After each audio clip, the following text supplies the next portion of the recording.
آج میں آپ کو جنت اور جہنم کے بارے میں کچھ ایسی باتیں بتاؤں گی جو شاید آپ نے کبھی پہلے سنی نہیں ہو۔ السلام علیکم ورحمۃ اللہ وبرکاتہ۔ میں حریم شاہ، امید ہے کہ آپ سب خیریت سے ہوں گے۔ آج کا ٹاپک ہے میرا جنت اور جہنم کے بارے میں۔ ہم نے عام طور پر بچپن میں تو سنا ہی ہوگا کہ جنت کیسی ہوتی ہے، جہنم کیسی ہوتی ہے، جنت میں کیا کیا ہمیں آسائشیں ملیں گی۔ جنت کے بارے میں زیادہ سنا ہوا ہوتا ہے، ٹھیک ہے۔ جنت کے بارے میں ہم بچپن میں سنتے تھے اور خوش ہوتے تھے، اور آج بھی ہم سنتے ہیں تو خوش ہو جاتے ہیں کہ جنت میں یہ بھی ملے گا، جنت میں یہ بھی ملے گا، جنت میں یہ بھی ملے گا۔ بھلے جنت والے اعمال نہ کیے ہوں، پھر بھی جنت کے بارے میں سن کر اتنی خوشی ہو جاتی ہے کہ ایسا لگتا ہے بس ہم نے جنت میں ہی جانا ہے۔ بھلے اعمال ہمارے اچھے ہیں یا برے ہیں، ہم نے بالکل اپنا ایک وہ بنایا ہوا ہے کہ ہم نے جنت میں ہی جانا ہے۔ آج ہم اسی کے بارے میں سنیں گے کہ جنت کے بارے میں تو ہر انسان کو پتہ ہے۔ کچھ ایسی باتیں جو آپ کو شاید نہیں پتہ ہوں تو وہ میں آپ کی نالج میں اضافہ کرتے چلوں گی۔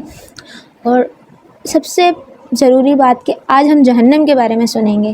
جہنم کے بارے میں ہم نے اکثر بہت کم سنا ہوا ہوتا ہے، بس ہمیں یہ پتہ ہوتا ہے جہنم ایک آگ ہے، آگ میں ڈالا جائے گا۔ میں آپ کو آج جہنم کے ایک دو عذاب بھی بتاؤں گی، سب سے ادنا عذاب جہنم کا، تاکہ بندہ گناہ کرنے سے پہلے تھوڑا اس کے دماغ میں ایک ریمائنڈر پیدا ہو جائے کہ یہ جہنم کا عذاب ہے سب سے ہلکا۔ اگر میں نے ایک چھوٹا سا بھی گناہ کیا نا، مجھے شاید اس چھوٹے سے عذاب میں مبتلا کر دیا جائے، مجھے اس چھوٹا سا عذاب دے دیا جائے، تو تاکہ بندہ جب جہنم کے بارے میں بھی سنے گا نا تو اس کے دل میں نا ڈر پیدا ہوگا۔ ہمارے سوسائٹی میں نا سب سے بڑی غلطی یہی ہے کہ ہمیں بچپن سے نا جنت کے بارے میں بتایا، بہت اچھی بات ہے ہمیں جنت کے بارے میں بتایا گیا، مگر ہمیں جہنم کے بارے میں بھی اگر بچپن میں نا بہت زیادہ بتا دیا جاتا نا کہ جہنم میں ایسا ہوگا، جہنم میں ایسا ہوگا، تو مجھے لگتا ہے شاید بچپن سے ہمارے دل میں نا جہنم کا زیادہ خوف پیدا ہو۔ ابھی تو خوف پیدا ہے ہر مسلمان کے دل میں، پر اگر بچپن میں ہمیں تھوڑا زیادہ بتا دیا گیا ہوتا تو آج ہمارے دل میں نا اس کے حساب سے بہت زیادہ خوف پیدا ہوتا۔ شاید ایسا ہوتا کہ ہم کوئی بھی گناہ کرنے سے پہلے سوچ لیتے کہ یہ جہنم کا عذاب ہے یا اس طرح سے۔ بہرحال اب اپنے ٹاپک پر آتے ہیں۔ سب سے پہلے میں آپ لوگوں کو جہنم کے بارے میں بتاتی ہوں۔ میرے پیارے دوستوں، میری ویڈیوز دیکھنے والے لوگ، حقیقت یہ ہے کہ جہنم بنائی گئی ہے ایک کافر کے لیے، یہ تو حقیقت ہے، ٹھیک ہے۔ مگر مسلمان اپنی سزا کاٹنے کے لیے جہنم میں ضرور جائے گا، اور جسے اللہ تعالیٰ نے بخش دیا تو وہ تو بخش دیا، جس کی سفارش حضور پاک صلی اللہ تعالیٰ علیہ وآلہ وسلم نے کر دی وہ تو اس کے تو بیڑے پار ہیں۔ مگر سزا ایک مسلمان کو ضرور ملے گی، اس کے گناہوں کی سزا تو ملنی ہے نا، اس کے لیے بھی تو ہم نے تیاری کرنی ہے نا۔ تو اس لیے ایک مسلمان کو اپنے دل میں خوف رکھنا ہے کہ اگر میں نے یہ کام کوئی کیا، اگر میں گناہ کر رہا ہوں تو مجھے جہنم میں جانا ہے۔ یہ بھی دماغ میں رکھے کہ اللہ تعالیٰ جب رحمان ہے نا تو اللہ تعالیٰ قہار بھی ہے، اللہ تعالیٰ جبار بھی ہے، ٹھیک ہے۔ اللہ تعالیٰ کی یہ سب صفات ہیں۔ جب اللہ تعالیٰ رحم کر سکتا ہے نا، جب اللہ تعالیٰ کی صفات میں رحمان ہے نا، تو اللہ تعالیٰ کی ایک صفات قہار بھی ہے اور جبار بھی ہے۔ یہ بات بھی اپنے ذہن میں رکھیں۔ ہم تو یہ سوچ کے بیٹھے ہوئے ہیں کہ اللہ تعالیٰ معاف کر دے گا، اللہ تعالیٰ معاف کر دے گا، اللہ تعالیٰ معاف کر دے گا، کچھ بھی کرتے رہو اللہ تعالیٰ معاف کر دے گا۔ اگر یہ یاد رکھیں، بے شک اللہ معاف کرے گا، مگر اللہ تعالیٰ نے جہنم بھی تو بنائی ہے نا۔ اب جہنم کا سب سے چھوٹا عذاب جو ہے نا، سب سے چھوٹا عذاب وہ آگ کی جوتیاں ہیں، آگ کی جوتیاں پہنانا۔ اور جب آگ کی جوتیاں کسی جہنمی کو پہنائی جائیں گی نا، اس کا جو دماغ ہے نا وہ تانبے کی پتیلی کی طرح کھلے گا۔ یہ صرف ایک چھوٹا سا عذاب ہے، آگ کی جوتیاں پہنانا، اور جس سے انسان کا جو دماغ ہے نا وہ کھول اٹھے گا، کھول اٹھے گا۔ اب اس سے اندازہ لگائیں کہ وہ کس قدر اذیت ناک ہے۔ یہ صرف ایک چھوٹا سا عذاب ہے، سب سے کمتر عذاب ہے جہنم کا۔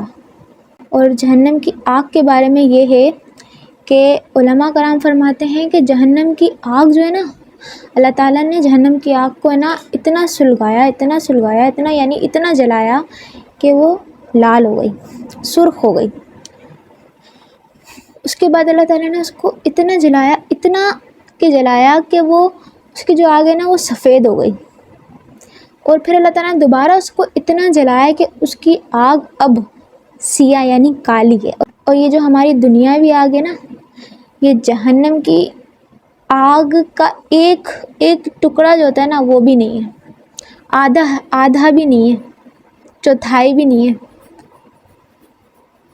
یہ دنیا کی آگ تو کچھ بھی نہیں ہے اس جہنم کی آگ کے سامنے.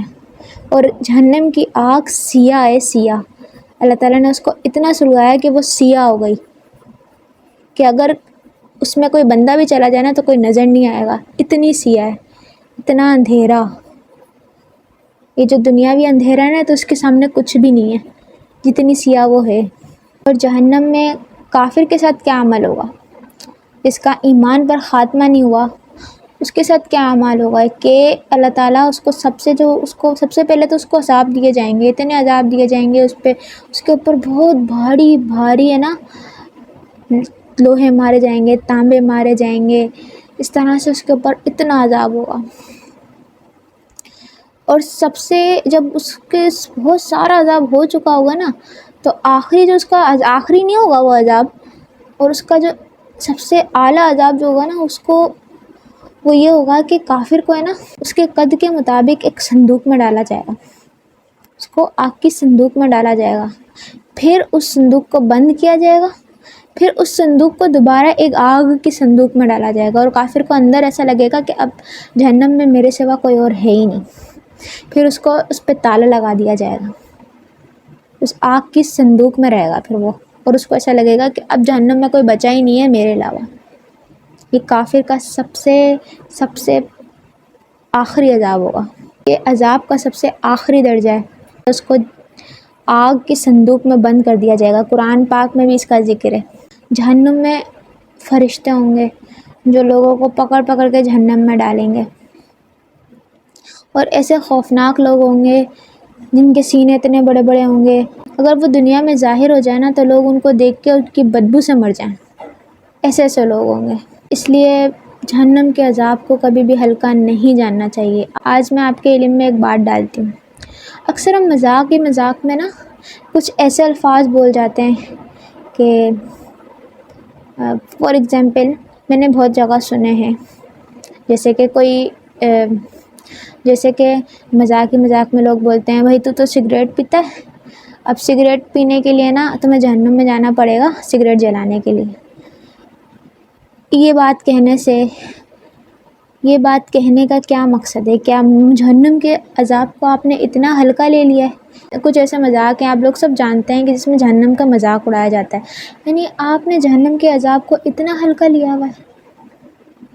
ایک مسلمان ہو کے آپ نے جہنم کے عذاب کو اتنا ہلکا لیا ہوا ہے کہ اللہ تعالیٰ نے حساب اور کتاب کے بعد 2 جگہیں رکھی ہیں، کہ جنت اور ایک جہنم.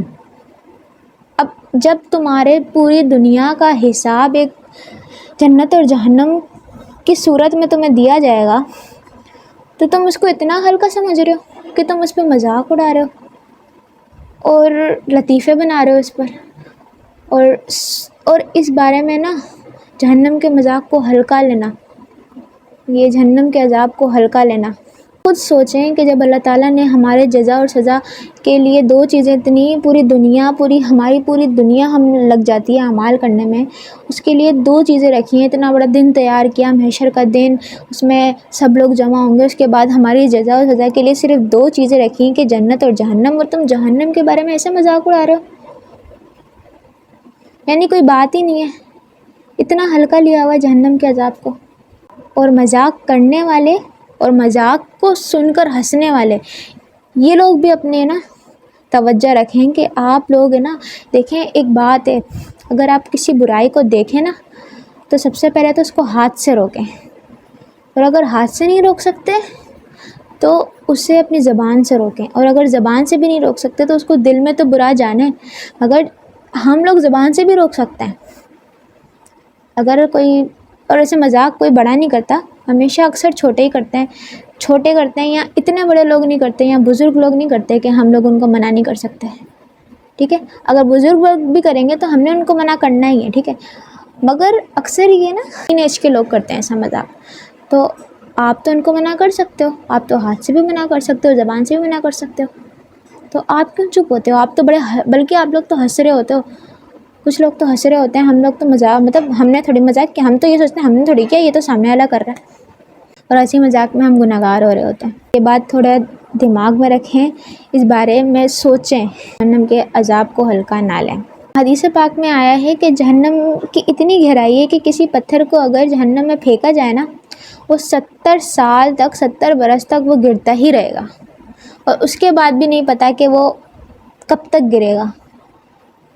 70 برس تو وہ پکا گرے گا، اس کے بعد بھی کوئی کچھ اندازہ نہیں ہے کہ وہ اور کتنا گرے گا نیچے، کہ اس کی اتنی گہرائی ہے۔ اللہ پاک ہمیں جہنم کی آگ سے بچائے، ہمیں جہنم کے عذاب سے بچائے، ادنا سے ادنا عذاب سے بچائے اللہ تعالیٰ ہمیں جہنم کی۔ آمین آمین آمین۔ اب ہم تھوڑا جنت کے بارے میں سن لیتے ہیں، جس سے ہر مسلمان کا دل خوش ہو جاتا ہے، کیونکہ ہر مسلمان کو امید ہے کہ وہ جنت میں ضرور جائے گا، اور بے شک ہر مسلمان جنت میں ضرور جائے گا، یہ تو ہمیں سب کو پتہ ہے، مگر ایمان پر خاتمہ ہونا ضروری ہے۔ ایمان پر خاتمہ ہونا، میں آپ کو ایمان کے بارے میں بھی ایک ایسی بات بتاتی ہوں کہ ایک حدیث پاک میں ہے کہ ایک وقت ایسا آئے گا کہ بندہ صبح مسلمان ہوگا اور شام میں پتہ نہیں ہوگا کہ اس کا ایمان کہاں گیا۔ اگر ہم غور کریں آج کے دور میں، آج کل ایسے میوزکس ہیں، ایسے گانے ہیں جن میں بہت سارے کفریہ کلمات ہوتے ہیں، ہم نہیں جانتے، ہمیں اتنا علم نہیں ہوتا کہ اس میں کون سے کفریہ کلمات ہیں۔ اور ایمان کا جو لفظ ہوتا ہے نا، ایمان کو ضائع کرنے والے جو الفاظ ہوتے ہیں نا، وہ صریح ہوتے ہیں۔ ہم یہ نہیں بول سکتے کہ ہمیں تو پتہ نہیں تھا ہم نے بول دیا۔ صریح مطلب کہ اگر منہ سے جو نکل گیا وہ نکل گیا، اس میں آپ کی نیت کا دار و مدار نہیں ہوگا، نیت کی مداخلت ہی نہیں ہوگی کہ میں یہ بول دوں کہ نہیں میری تو نیت، میں گانا سن رہی تھی، میری کوئی ایسی نیت نہیں تھی، مگر آپ کا ایمان ضائع ہو گیا اگر آپ نے کوئی کفریہ کلمات سن لی۔ بہت سے لوگ غصے میں اللہ تعالیٰ پر اعتراض کر دیتے ہیں، کفر ہے یہ، کفر ہے یہ اللہ تعالیٰ پر اعتراض کرنا۔ لوگوں کو سمجھ میں کیوں نہیں آتی یہ باتیں؟ کیوں ایسی نالج والی باتیں کیوں نہیں سنتے لوگ، کیوں نہیں سمجھتے لوگ؟ اتنا تو دین کا علم حاصل کرو کہ اپنی زندگیاں نا دین کے حساب سے چل سکو۔ اتنا تو تم لوگوں کو پتہ ہو کہ ایمان ضائع کیسے ہوتا ہے۔ ایمان ہمیں مل گیا بھائی بچپن سے، ہمارا اللہ تعالیٰ کا شکر ہے ہم مسلمان گھرانے میں پیدا ہوئے ہیں، مگر قدر نہیں ہے۔ اس لیے رات کو بندہ سونے سے پہلے اپنا تجدید ایمان کرے اور اللہ تعالیٰ سے اپنے گناہوں کی توبہ کرے، کیونکہ ہمیں نہیں پتہ ہوتا۔ کچھ لوگ تو اتنے جذباتی ہوتے ہیں، ان کو پتہ ہی نہیں ہوتا ہم غصے میں کیا بول جاتے ہیں۔ ان کے لیے تو بہت ضروری ہے کہ رات کو سونے سے پہلے تجدید ایمان کر کے سوئیں، اور ویسے بھی وقتاً فوقتاً ہمیں یہ کام کرتے رہنا چاہیے۔ ایمان پر خاتمہ ہوگا تو بندہ جنت میں جائے گا۔ میرے پیارے دوستوں، یہ بات بالکل اپنے ذہن نشین کر لیں، اگر جنت میں جانا ہے نا تو ایمان پر خاتمہ ہونا بہت ضروری ہے۔ اگر قبر میں کھڑکی کھلوانی ہے نا جنت کی، تو ایمان پر خاتمہ ہونا ضروری ہے۔ میں آپ کو لوگوں کو جنت کے بارے میں بتاتی ہوں کہ اللہ تعالیٰ نے نیک لوگوں کے لیے ایک جگہ بنائی ہے جہاں پہ ان کو ہر طرح کی آسائشیں ملیں گی، ساری ان کی خواہشات پوری ہو جائیں گی۔ وہ جگہ ہے جنت۔ جنت کے اندر 100 مرتبہ، جنت کے بھی 100 مرتبے ہیں۔ ہر بندہ نا اپنے حساب سے جنت میں رہے گا، جس کا جو مرتبہ ہوگا۔ جنت میں اللہ تعالیٰ نے 4 نہریں رکھی ہیں، ایک دودھ کی، ایک شہد کی، اور ایک پانی کی، اور ایک پاک شراب کی۔ دودھ کی، شہد کی، پانی کی، پاک شراب کی، اور وہ نہر ہر جنتی کے گھر سے ہوتی ہوئی گزرے گی، ہر جنتی کے مقام سے، ہر جنتی کے مکان سے ہوتی ہوئی گزرے گی وہ نہر۔ اور جب جنتی کا جس چیز کا دل چاہے گا نا، وہ چیز اس کے پاس حاضر ہو جائے گی۔ جس چیز کو کھانے کا دل چاہے گا وہ چیز اس کے پاس آ جائے گی، اور جس سے وہ ملنا چاہے گا تو اس کا تخت اس کے پاس اس کو لے جائے گا کہ وہ اس سے مل لے گا۔ اور جنت میں کوئی بدبو نہیں ہوگی۔ اب جنت میں ایک چیز یہ ہے جو ہم نے سنی نہیں ہوگی کہ جنت میں ہمارے اندر سے کوئی اسمیل نہیں آئے گی، کوئی خراب چیز نہیں ہوگی، کچھ بھی نہیں ہوگا۔ جو آج کا جو دنیا میں جس کو معیوب سمجھا جاتا ہے نا، جن چیزوں کو ہمارے اندر ہی ہوتی ہیں وہ چیزیں، مگر ایک طرح سے نامناسب ہوتی ہیں۔ نامناسب مطلب اس کو کہنا اچھا نہیں لگتا، جیسے کہ ہو گئی اسمیل ہو گئی، میل ہو گیا جسم کا، اس طرح کی چیزیں جو ہوتی ہیں نا، بدبو والی نجاست ہو گئی، ان میں سے کوئی چیز جنت میں نہیں ہوگی۔ جنت میں صرف یہ ہوگا کہ ہمیں خوشبودار پسینہ آئے گا، ٹھیک ہے، اور ہم جو بھی کھائیں گے نا ہمیں خوشبودار ڈکار آئے گی جس سے ہمارا سارا کھانا ہضم ہو جائے گا، اس کے علاوہ کچھ بھی نہیں ہوگا۔ اور جنتی جو ہوں گے نا وہ ہر وقت اللہ تعالیٰ کی تسبیح بیان کرتے رہیں گے، ان کی سانسیں ہمیشہ اللہ تعالیٰ کی حمد و ثنا بیان کرتی رہیں گی۔ اور جنتیوں کو ہفتے میں ایک بار اللہ تعالیٰ کا دیدار ہوگا۔ سب سے بڑی نعمت ہے جنتیوں کے لیے کہ ایک بار اللہ تعالیٰ کا ہفتے میں دیدار ہوگا، ایسا دیدار ہوگا جو بلا کیف ہوگا، جس کی ہم بیان نہیں کر سکتے کہ کس طرح سے ہوگا۔ یہ تھا جنت کے بارے میں کہ جنت میں ہمیں اتنی ساری نعمتیں ملیں گی۔ ہر مسلمان کو جنت میں جانا ہے، اس لیے میری یہ دعا ہے کہ اللہ تعالیٰ ہم سب کا خاتمہ بالایمان کرے، آمین آمین آمین۔ اور اگر آپ کو یہ میری ویڈیو پسند آئی ہے تو ویڈیو کو لائک کریں، کمنٹ کریں اور شیئر کریں، اور ایسے ہی میرے ساتھ جڑے رہیں اور میرے چینل کو سبسکرائب کریں۔ السلام علیکم ورحمۃ اللہ وبرکاتہ۔